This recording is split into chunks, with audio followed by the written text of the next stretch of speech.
Okay? Dahil isa ka sa top 5 finalists natin. Please, lapit tayo ng konti sa microphone natin. Nakapanibago po because this is my first time that joining a pageant. And of course, first time, pero talagang lumaban. Right? You are representing again what, Purok? Matahimik. Yes, Purok Matahimik Maringay! Ayan, hello! Wala pa ba pabor, honorable?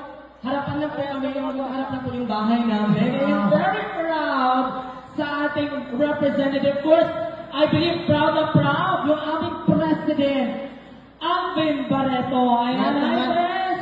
Not just the Purok president, but the entire Purok Matahimik Maringay. Ayan, we are rooting on you in this competition, candidate number 1.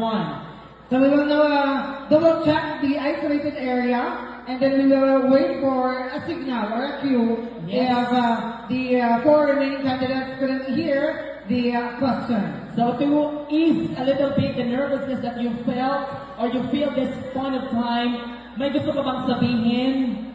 Candidate number 1? Thank you so much to my family and friends, especially to my handler and my hair dress. Thank you so much for supporting me. Hello po, and thank you so much for making candidate number 1 beautiful tonight. Ayan. Okay. And if you po, if ready na po, We've received the cue already.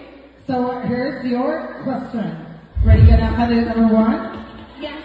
This is the final blow, kaya make it. do your best. Take a deep breath. Yan na. Okay, so here's your question. What is the biggest challenge of a youth nowadays, and how will you help them to your time as Miss Kenram? Again, what is the biggest challenge of a youth nowadays, and how will you help them to your time as Miss Kenram? The biggest challenge of youth today is mental health awareness because a lot of youth today is suffering from anxiety and depression.